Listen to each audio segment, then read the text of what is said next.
السلام علیکم اسٹوڈنٹس، امید ہے آپ سب لوگ بالکل خیریت سے ہوں گے۔ آج ہم لوگوں نے اردو بے میں کہانی نمبر 7 جو کہ نا اتفاقی کا انجام، یہ پچھلی کہانی جو کہ تھی اتفاق کی برکت، اسی کا دوسرا حصہ ہے۔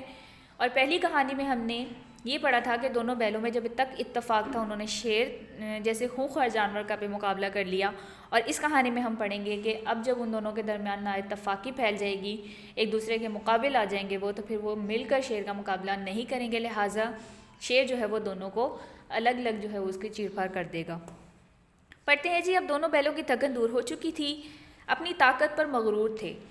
ایک دن شیر سے لڑائی کی باتیں کر رہے تھے کہ ایک بیل نے کہا، میری طاقت نے شیر کو بھگایا، میرے سینگوں نے اسے زخم پر زخم لگائے، تم تو بس اپنا بچاؤ کرتے رہے۔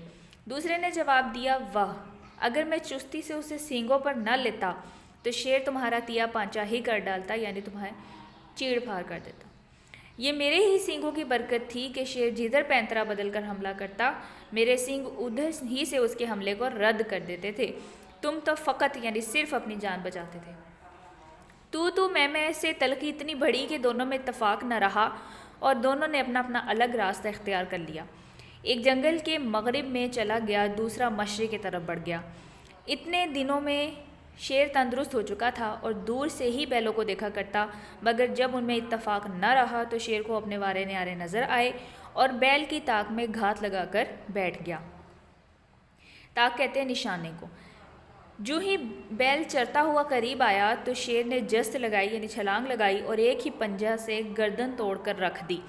بیل گرا اور پھر نہ اٹھا۔ شیر نے جیب بھر کر تازہ گوشت کھایا اور اپنی کچھار میں جا کر سو رہا۔ جہاں شیر رہتا اسے کچھار کہتے ہیں۔ اگلے دن اٹھا اور دوسرے بیل کی تلاش میں نکل کھڑا ہوا۔ یہ بیل بھی اسے جلد ہی مل گیا۔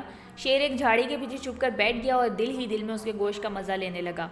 بیل بے خبر چر رہا تھا، اس کو خیال بھی نہ تھا کہ دشمن اس کی طاق میں ہے۔ جو ہی جھاڑی کے قریب آیا، شیر انگڑائی لے کر اٹھا اور چھلانگ لگا کر بیل کی پیٹھ پر جا بیٹھا۔ بیل نے بتیرا جھٹکا یعنی بہت جھٹکا، سینگ ہلائے، مگر شیر نے اپنے پنجوں سے اس کی کھال ادھیڑ دی اور ایک پنجہ اس زور سے گردن پر مارا کہ گردن ایک طرف لڑک گئی اور بیل زمین پر گر کر مر گیا۔